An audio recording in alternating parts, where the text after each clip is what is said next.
Hey, it is your buddy. Peace and harmony with you here today. Much love going out to all the beautiful empowered harmonizers. We are zooming in and focusing in today on a great viewer question, and that is how do I become more self-respecting, as you talk about on the channel, and sort of tune into your own needs, versus sort of having that external locus of control, or what we would call in psychology as extrinsic motivation. I would say that the extrinsic motivation is really what ends up happening and what ends up robbing people of their sanity, their happiness, their success in life. If they are undermined by somebody who has really sought to shake the bedrock of their really I am, their identity, their fulfillment, their fruition in life, where they go, who they become. Oftentimes, this very aspect is what is snagged by that need for growth. In other words, that's part of being a human being, is your ability to grow and to create and to become in alignment with this. Otherwise, life will feel very boring. It'll feel like it's not going anywhere, unstimulating. We are about as happy as we make our minds up to be. President Abraham Lincoln. So there is a deliberateness and a choice that needs to be made when you are in a relationship with a malignant narcissist or a psychopath. Namely, that is being willing to deprogram yourself really from always fulfilling others' needs and then circumventing your own. So that self-sacrifice, that altruistic, putting yourself last, that is really how you've been programmed to treat a narcissist or a psychopath. They basically will train you, in other words, how to be supply. They will shape you and mold you so you will be an extension of them to satisfy their needs, even if this means renouncing your own. I really do feel when people who are in a relationship with a narcissist or a psychopath, and they're in that dynamic where they have allowed their own happiness to be undermined, their own success to be undermined in order to attend to the needs of another, or feel that the other has control or power over them. Sometimes people willingly say, oh, well, you're so fearless, you do it. You are this, you do it. So it can be very much like a leader and a follower in a relationship, which can be very healthy. The right and the left hand work together. But when we're talking about a relationship with a cluster B, oftentimes people have to renounce their values, renounce their feelings, renounce their needs. There's so much in society that might even support you foregoing this or not being tuned into what is really going on, especially if this is a significant person, a caregiver, a spouse, a family member, or some instrumental person in your life that you might have dated for a while.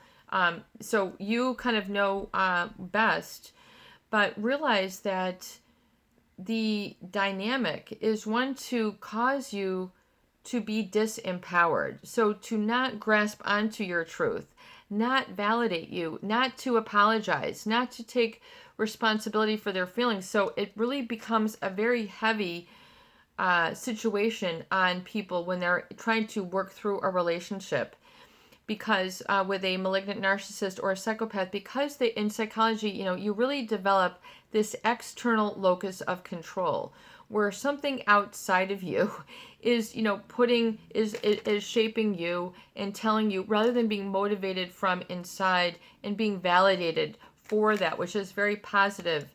In other words, to be intrinsically motivated, to be motivated by what brings you joy, happiness, fulfillment, closeness, intimacy, love. So intrinsic motivation versus extrinsic motivation. Extrinsic motivation is like, oh, if you work really hard, you'll get a chocolate bar. You're doing it for some extrinsic reward versus the act in and of itself is rewarding.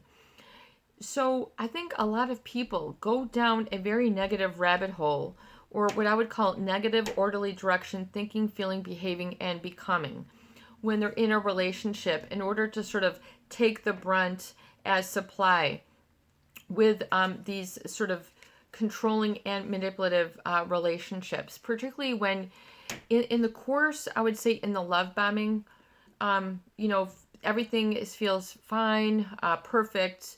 There couldn't be any better. But then becomes the devalue and the discard. That's the other stages of the relationship that they will inevitably take you through.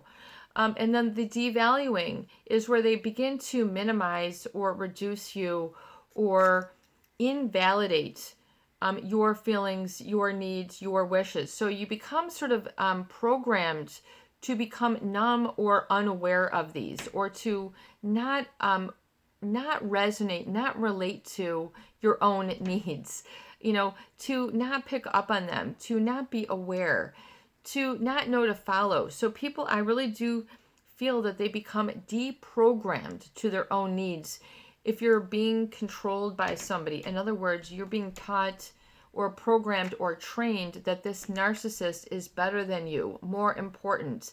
They are better in whatever it is that makes their talent. They're this, they're that, whatever it is. And you are sort of succumbing to this. And unknowingly, you're becoming deprogrammed from your own needs.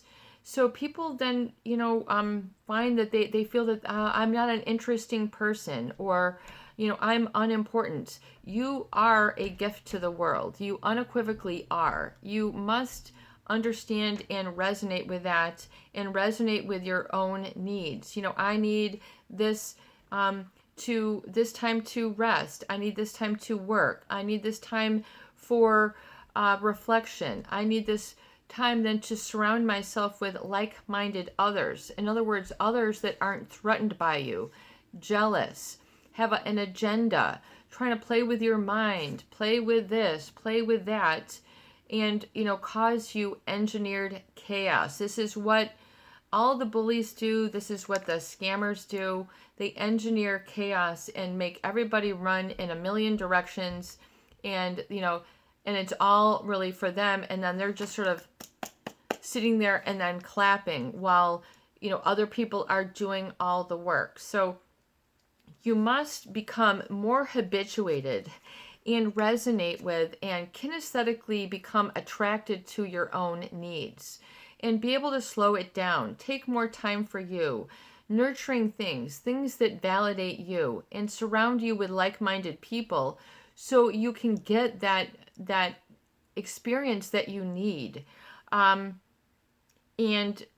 begin to receive compliments, begin to receive acknowledgement of your strengths, that this doesn't feel so foreign, or that you dissociate with having a future. I think a lot of people also who have been in these types of relationships, they've oftentimes given up hope, given up optimism, given up trust in people, trust in life. Things are going to go good for them again. They have given up.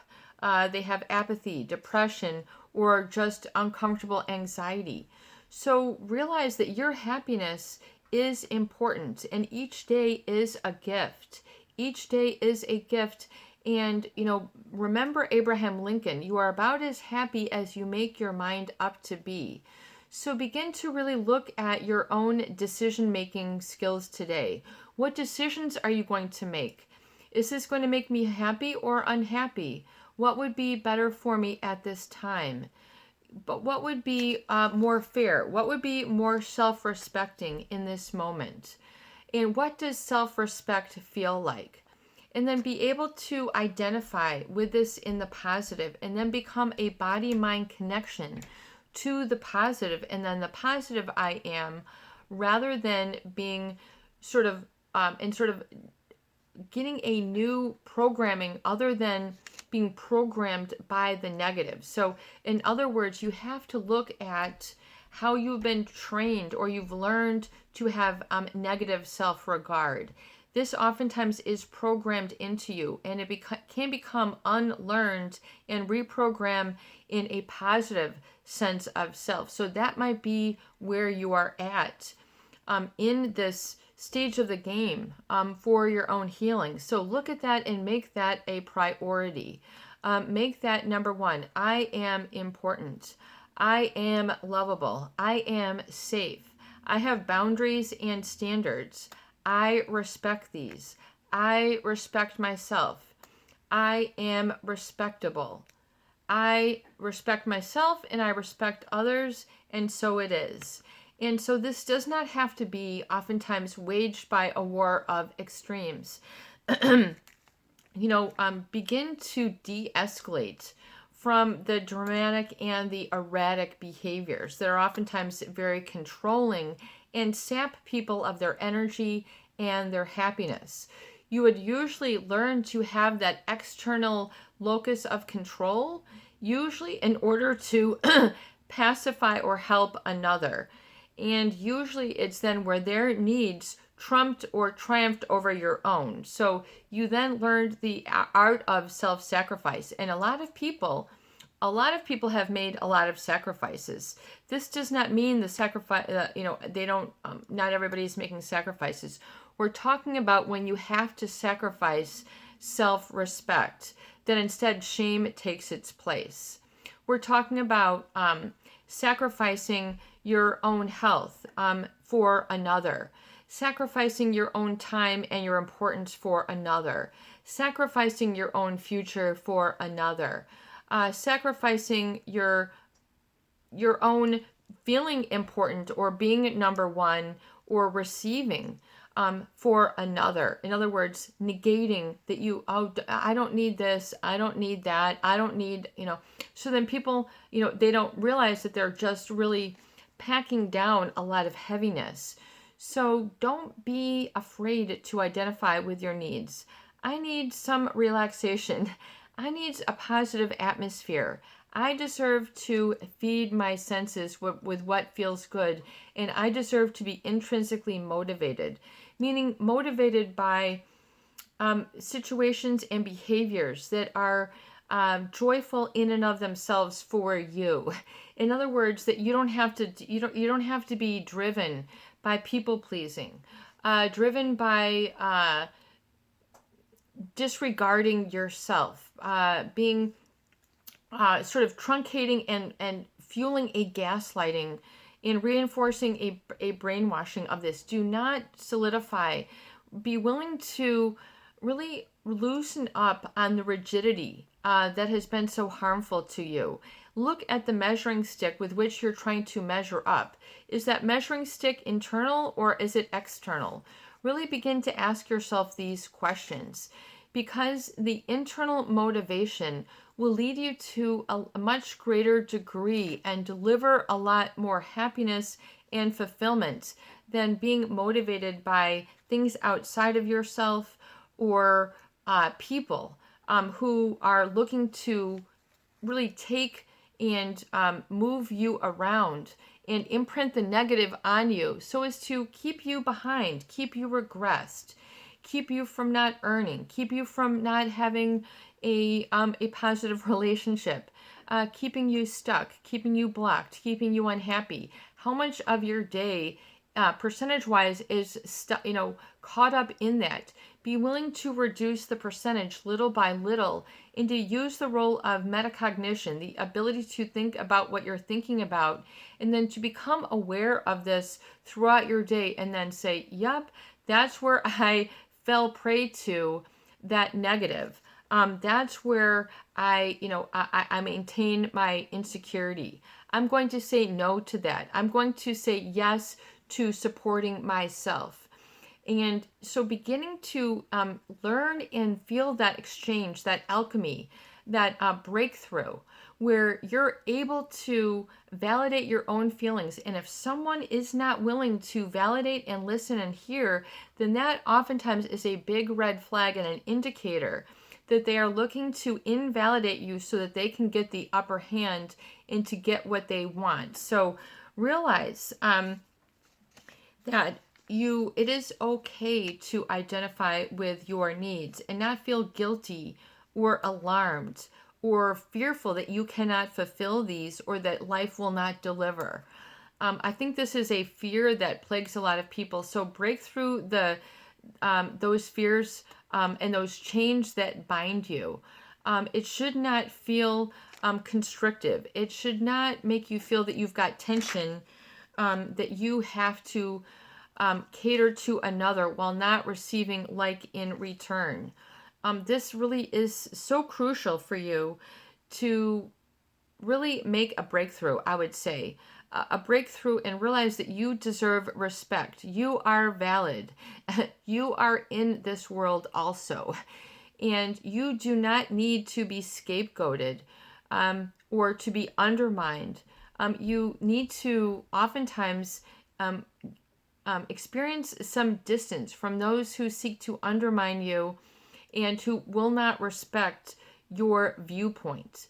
And, because if they don't, then it's all about the win and then them getting what it is that they want. And then people will continue to foster that and to say, well, maybe I can just be happy satisfying their needs. Oftentimes that does not work because you get looked over, you get skipped over, you get dejected, and you get abandoned in the process. This is your buddy, Peace and Harmony, with you here today, and I hope that these videos do help. Please share, please subscribe, and for goodness sake, please donate for more great tools, videos, discussion, and support.